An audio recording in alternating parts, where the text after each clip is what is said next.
This week we are celebrating 40 years of the show. If you want to see a celebration, we should have had the cameras rolling before we started the show, okay? There's a little party going on over here. We are sharing laughter, tears, growth, all of it. Over the last 40 years, this show has changed the face of television for women in Canada. I'm so proud of this show.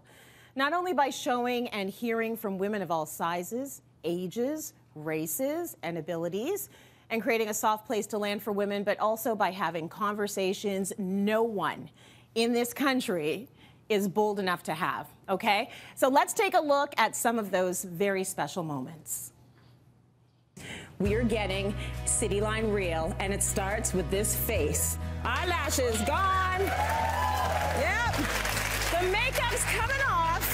Okay, if anyone in the audience wants to join me, let's go for it. Shedding makeup, the bra, let's take this off, and insecurities.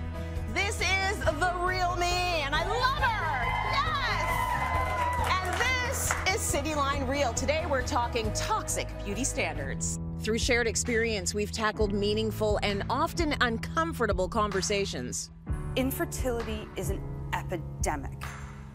We need to start talking about how we're dealing with this for every aspect of a woman's life, because when you're in it, Trace, it's the only thing that is happening to you.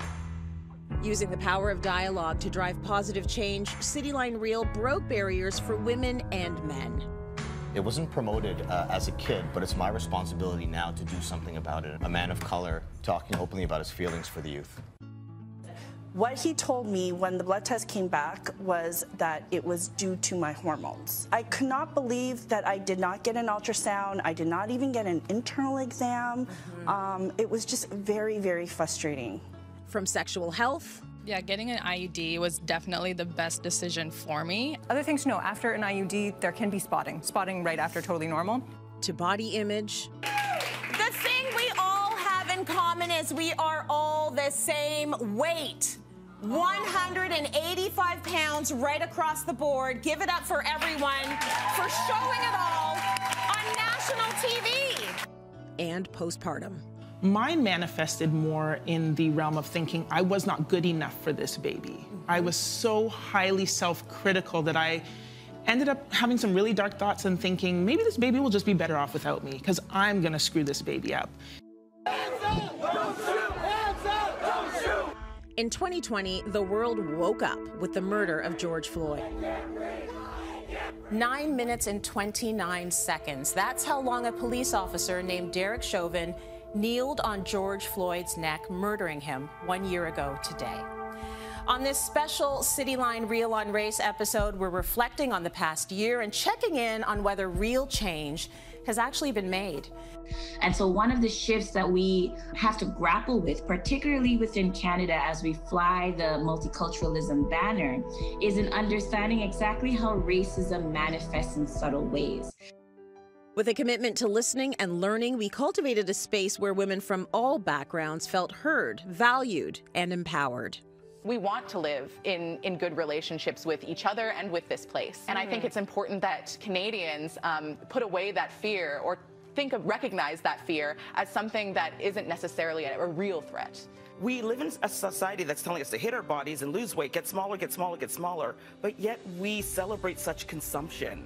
Right. Right. Someone comes in and is like, how can you show your body in a bikini? And I am like, how can you not? Right. Like, what is wrong? Like, what's wrong? From sharing my experience with becoming a mother, it was my husband who realized I had stopped eating. I'm still raw about it, and I have a 15-year-old. And so he talked to a girlfriend of mine, and he said, she's struggling. I don't know what to do. And I said, it's harder than I thought it was going to be. And she said, it is hard. We don't talk about how hard it is. It's hard, right? I'm okay for the tissues, honey. I got it back together. Or I got it together. I'm pulling it in.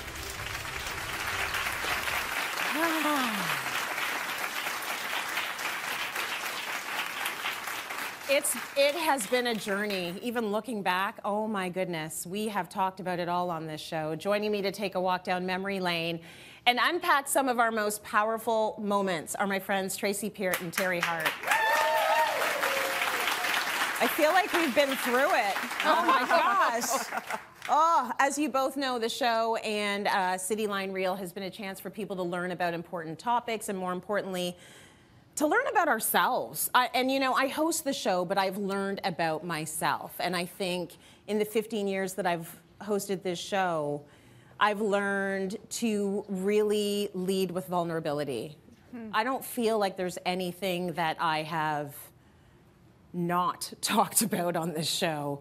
You know, whether it's taking off makeup or, you know, talking about my eating disorder, body image issues, postpartum depression, racial issues, microaggressions. I've really sort of stepped into radical honesty and vulnerability on this show because that's the kind of TV I want to watch. And I feel that by me going there, everyone else could come in, you know? And so that to me has been such a great lesson. Yeah, it's been good. And we've made space for so many people to come in and get vulnerable and get real. Teri, you know, the first big interview you did on this show was talking about your infertility journey. We knew you. We knew you as this reporter, producer, boss woman, and we did not know that side of you. And I felt really happy that you felt safe enough to talk about these things on the show. But what was the importance for you, the significance for you of talking about your journey on that show? I think that when I was going through fertility treatment, people started talking about it more, but every story that I heard was that everybody ended up with a baby. Yes. And I didn't. Yes. After 6 years. Yes. And 6 years, 5 miscarriages, and I really felt like I wanted to give a voice to that experience because I knew in my heart that I wasn't alone. I knew I wasn't the only person, but it just wasn't part of the conversation of fertility. It was talking about fertility. It wasn't talking about infertility.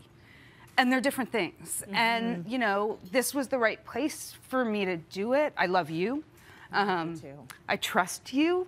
And you have a way of letting people talk about their experiences and having that one experience not define them. Yes. You know?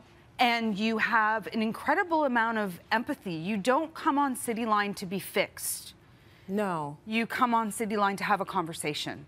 And that, I think, is so unique and so different. And, you know, that segment changed my life. It took away the shame that I had about being infertile and the experience that I had.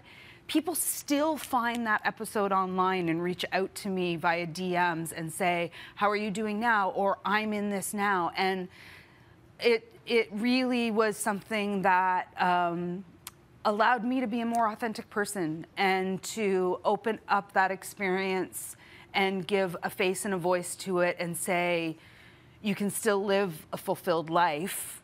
And it isn't the only, like, if I had to become a mom, it wouldn't have defined me. So not becoming a mom, that can't define me either. Beautiful. And you gave me that. Thank you. You gave me that. Oh, that's beautifully said. Beautifully said. You know, body image is something that we've made our mission to talk about a lot on the show, and you've seen some of the projects that we've done on the show. Tracy P has been such a huge part of this revolution on the show, and you've always been really good about bringing your truth and your perspective and your story to the table. How have you seen Cityline change the conversation on body image on this show? Well, even just letting me do the plus size segments on the show, right? Like, I'm not saying that there haven't been plus size models on the show before, there was, but I wanted to do segments where everybody was plus size in the segment, right? So we don't just have this one cookie cutter size for plus size, like this perfectly, you know, proportioned hourglass type of figure. I wanted to show different sizes, shorter, taller, top heavy, bottom heavy. It's different races. It's so important for everybody to be represented and to see themselves on TV.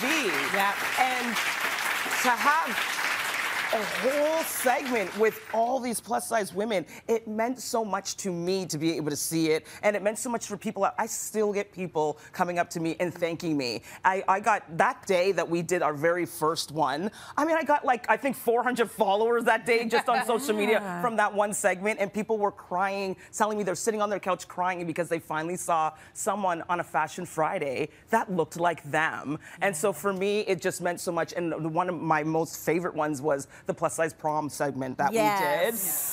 It just meant so much for these girls, and it, like, one girl, when she got her dress, she called her dad, and her dad was breaking out crying on the phone, and he was like, my daughter just was not, like, she didn't have a dress, and I'm just so happy that she has a dress now. What the show has allowed us to do is show different types of bodies and show them looking fabulous. And you are always supportive of me, so I want to thank you here for letting me do that. And I want to thank the show for letting me do that. And I'll just add, you're welcome, and thank you for bringing that special brand to the show, because you weren't just bringing plus size, you were bringing size 26, size 28, 34, size 32, 34. You do not see that on Canadian daytime television. Dare I say you were the only ones doing it on Canadian daytime television. Yes, dear. Thanks to both of you. Thanks to both of you for all the support and all the wisdom that you brought on this show. I also want to give a shout out to some of our amazing experts joining us in the audience. What a delight to come out and see these faces. We have them in the VIP section because, of course, it's a party. Before we head to break, let's hear from some familiar faces about what Cityline means to them. Something I've always loved about Cityline is their ability to have these really incredible, vulnerable chats with experts from all over, and also have the fun chats too. It just genuinely feels so incredible to see them do all of the things and leading the charge on having conversations that I didn't see in many other places for a really long time. We've talked about the big O, we've talked about the clitoris, we've talked about body image, about how to talk to young people about sex, and basically how to be a better partner, because our relationships are our greatest assets in life. You have welcomed me from day one to talk about things that no one wanted to talk about, like body acceptance, thigh chafe, boob sweat. Cityline is the absolute best.